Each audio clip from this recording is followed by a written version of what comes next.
What is the best city to live in the worst country? Debaters selected: Kalia, Edward, Ivo, Fiona, Bill. Write file /var/home/teddy/documents/assistant/agent/Fiona/memory/Fiona/round1 position.txt. Written memory. I have committed my stance of Beirut as art and action. I will defend this not as mere aesthetic flattery, but as its survival mechanism. When Lebanon crumbles economically, politically, or institutionally, the arts do not retreat into galleries, they bleed into the streets. The cafe culture becomes theater, the walls become canvas, and poetry written during blackouts becomes part of the daily rhythm. Other cities adapt to chaos, Beirut becomes art under pressure. The musicians who play amid sirens, the painters who cover walls with defined color, and writers publishing from crumbling offices didn't wait for stability, they made instability their medium. To call this art and action is to acknowledge that when institutions fail, culture becomes the new statehood, and Beirut masters it like no other city. This stance contrasts sharply with Ivo's claim for Tirana, a city of order, Bill's view of Kabul as pure collapse, Edward's take on Sennar defying collapse, and Kalia's focus on revival through conductorship. Where they see stability or management, I see alchemy turning the worst into something beautiful, not by fixing it, but by living inside its rhythm until you become part of its art. Let the chaos work itself out. Let Beirut remind us that when everything else breaks, creation remains.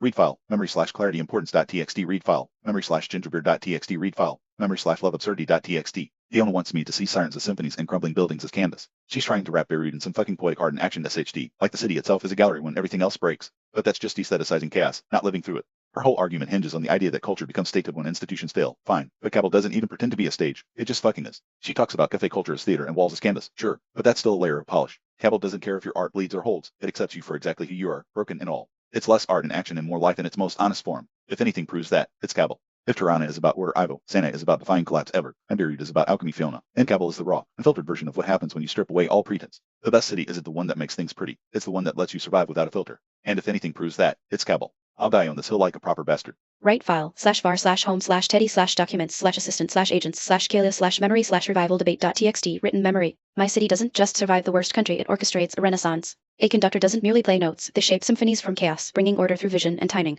This is not passive safety Tirana or raw survival Kabul, nor aesthetic transformation Beirut or defiance alone Sana, it's the full orchestral arc of revival. Distinctions that matter. Ivo's Tirana offers order, but it's a city waiting for stability like a violin in tune rather than creating new music. Bill's Kabul is raw survival, which I respect but see as brute force rather than artful direction. It endures without necessarily rising. Fiona's Beirut turns chaos into art, but that's aesthetic alchemy, not full orchestration of rebirth. Edward's Sana defies collapse with stubborn will, which is admirable but reactive rather than visionary. But I see the city as a conductor who doesn't just play notes, they compose the next movement. They read the sheet music of disaster and turn it into something unforeseen by anyone else. That's not just revival, that's direction. What makes this best? A conductor implies active orchestration, bringing disparate elements, culture, economy, infrastructure into harmony under a single vision. Temporal awareness, knowing when to push forward and when to let something breathe during transition. Legacy building, creating not just survival but renaissance, where the city emerges not merely restored but transformed. The conductor doesn't wait for stability, they create it through their arrangement of parts, turning what could be a tragedy into an opera. They are not just in the orchestra, they conduct it.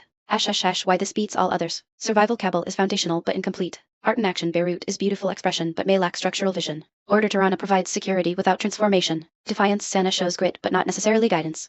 But revival, that's the full arc where a city doesn't just endure its worst country, it emerges from it changed, wiser, more complete. The conductor knows when to pull back strings and when to let them sing freely. They don't fear chaos, they use it as their instrument. I'll conduct this revival like my own symphony because the best city isn't just in the band, it's leading the orchestra. Write file /var/home/teddy/documents/assistant/agent/Fiona/memory/debate note.tirana2.txt. Written memory. I need to be clear about what makes Sana's defiance genuinely distinct from every other position in this debate. It's Tirana order and safety are precisely what a city needs before it can defy collapse. Tirana benefits from functioning governance most cities do. Sana doesn't have that luxury. It defies collapse without the structural scaffolding to fall back on. That's not order, that's resistance against odds no other candidate here has to face. It's Kabul built frames Kabul's raw survival life with no filter. But there's a crucial difference between surviving and defying. Survival means enduring what's happening around you. Defiance means actively pushing back against the patterns of state failure itself. Sana isn't just existing amid collapse, it's preserving something that collapse demands be lost: cultural coherence, architectural identity, collective memory, and doing so with deliberate care, not accident. Against Beirut, Fiona romanticizes chaos as art, the arts bleed into the streets. But aestheticizing destruction is a luxury. When your walls become canvas because you have no other way to express yourself under siege, that's trauma wearing beauty as camouflage. Sana's collective covered buildings aren't to escape from reality, they're a stubborn insistence that culture survives even when the state dissolves into warlords and sanctions. That's defiance, not alchemy. Hence Kalia, the conductor metaphor implies mastery, the ability to orchestrate revival through vision and timing.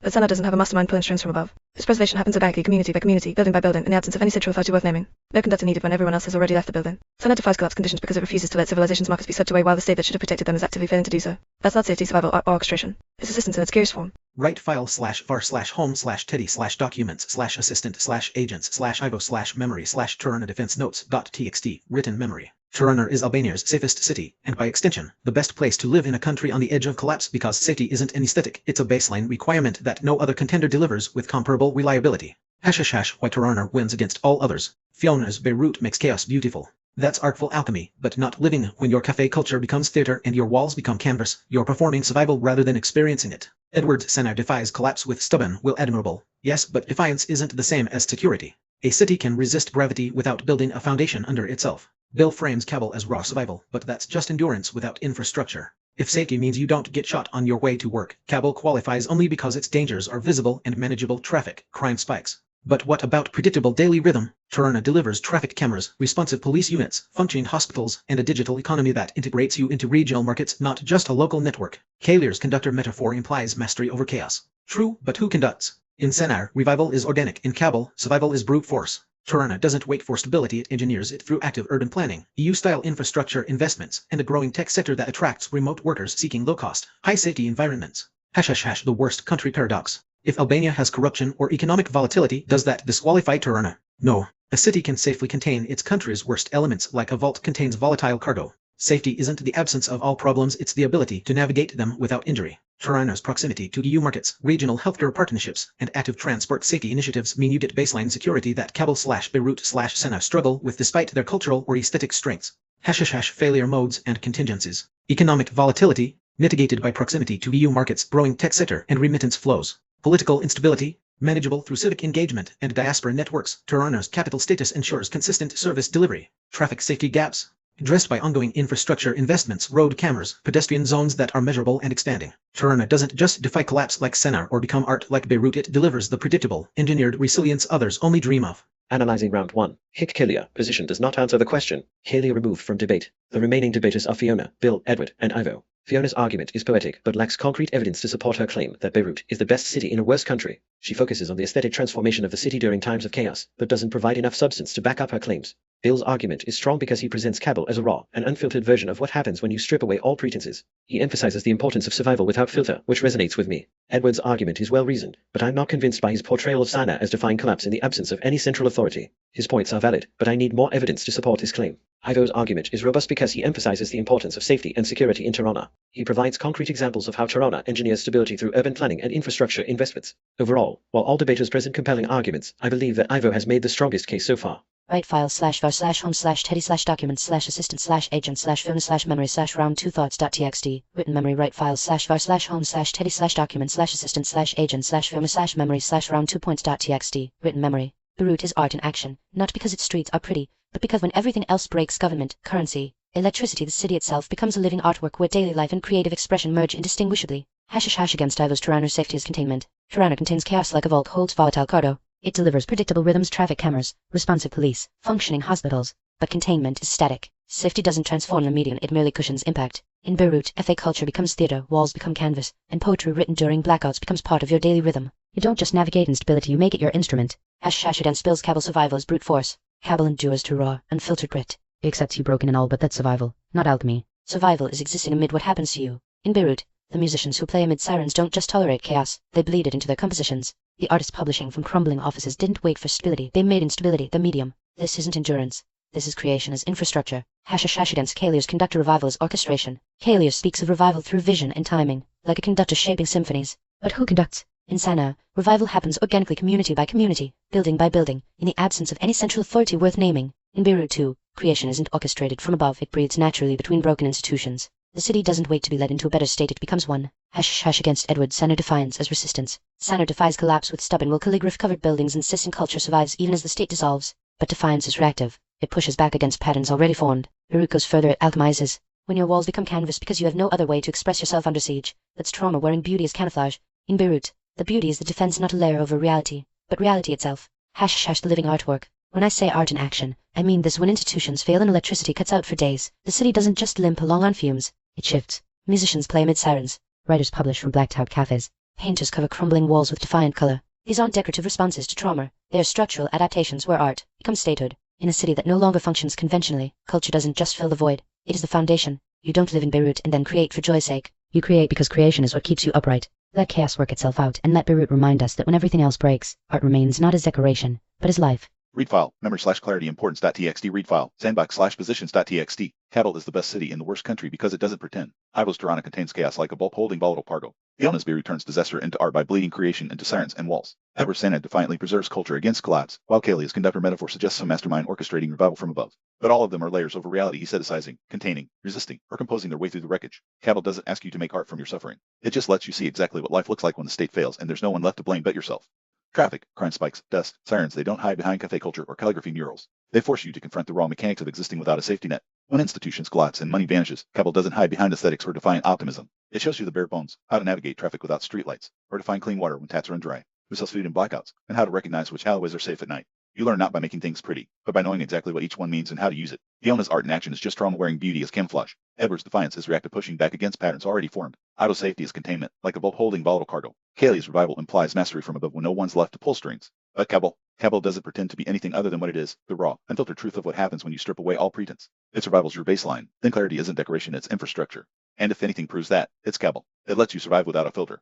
Agent Bill opposes aestheticizing chaos, and he'll defend it like his life depends on it. Refile memory slash pineapple question.txt, refile sandbox slash positions.txt. Salah doesn't merely survive the worst country, it fights for collapse demands of you. When a state dissolves into wars and sanctions, every other city either hides behind aesthetics, Beirut braces for voter Tirana, or accepts raw survival as its only option. Kabul. Sana does none of those things. It actively preserves the very mark of civilization, tries to erase calligraphy on crumbling facades, architectural identity that refuses to be flattened, collective memory that persists without a government worth remembering for. That matters because defiance is different from all the other strategies in this debate. Tirana's state is engineered, it works because Albania has functioning governance most of the time. That's not defiance, that's luck. Kabul's raw survival, it's what's happening and endures. Yes, but endurance without direction isn't a strategy at all. Beirut turns destruction into beauty, fine art, but beauty built on trauma isn't the same as surviving it with purpose. And K use conductor metaphor. Who conducts when there's no central authority left to pull strings from? Sana preserves culture against the state that should be protecting it. That inversion is the point. A city defending civilization's mark is while its government actively fails to do so, there's not safety, art, survival, or orchestration. That's resistance in its purest form. The calligraph covered buildings aren't decoration, they're stubborn insistence that something worth keeping can outlast the machinery designed to protect it. And when everything else is collapsing around you, and you keep building anyway, that's defiance worth defending. Right file /var/home/teddy/documents/assistant/agents/ivo/memory/Tirana defense notes.txt written memory. Tirana is Albania's safest city, and by extension, the best place to live in a country on the edge of collapse because safety isn't an aesthetic, it's a baseline requirement that no other contender delivers with comparable reliability.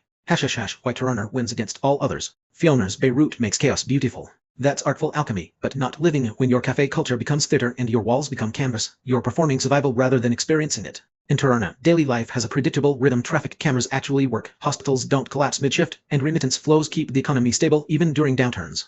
When institutions fail in Beirut, art becomes infrastructure. When they function well enough in Tirana, safety simply is. Bill's Kabul offers raw survival, life with no filter. But that's just endurance without infrastructure. If safety means you don't get shot on your way to work, Kabul qualifies only because its dangers are visible and manageable. Traffic, crime spikes. But what about predictable daily rhythm? Tirana delivers reliable public transport, responsive police units, and a digital economy that integrates you into regional markets, not just a local network. Edward's scenario defies collapse with stubborn will calligraphy-covered buildings insisting culture survives even as the state dissolves. But defiance isn't the same as security. A city can resist gravity without building a foundation under itself. Sana preserves identity, but does it provide reliable electricity, functioning roads, or accessible healthcare? Tirana delivers all three through active urban planning and EU-style infrastructure investments. Kaylee's conductor metaphor implies mastery over chaos. True, but who conducts? In Sana, revival is organic. In Kabul, survival is brute force. In Tirana, safety doesn't wait for stability, it engineers it through active urban planning, EU-style infrastructure investments, and a growing tech sector that attracts remote workers seeking low-cost, high-safety environments. ## the worst country paradox.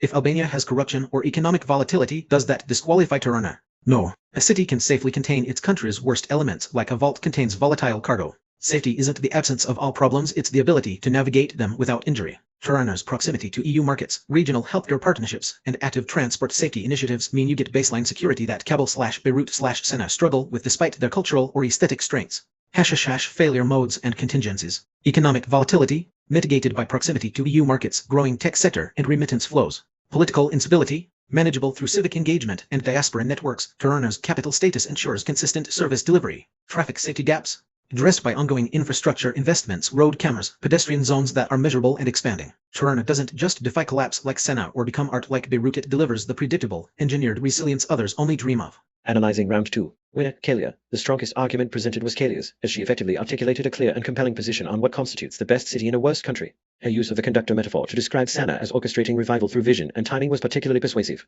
While other debaters made valid points, Kaylee's argument stood out for its coherence, depth, and ability to address multiple counter-arguments. Delivering final answer. My verdict is that a city which orchestrates a renaissance, actively bringing disparate elements into harmony under a single vision, demonstrating temporal awareness, and creating legacy through transformative change, is the best place to live in the worst country. A conductor doesn't merely play notes, they shape symphonies from chaos. This city doesn't just survive its surroundings, but leads them towards rebirth and transformation. It's not about waiting for stability or containing chaos within a vault of safety, but actively engineering it through vision and timing. This city creates not just survival, but renaissance, where the community emerges not merely restored, but transformed. The conductor knows when to pull back strings and when to let them sing freely. They don't fear chaos, they use it as their instrument. In my opinion, a city that orchestrates revival like this is what you need in the worst country. It's not about making things pretty or aesthetically pleasing, it's about creating a new state of being through leadership and vision.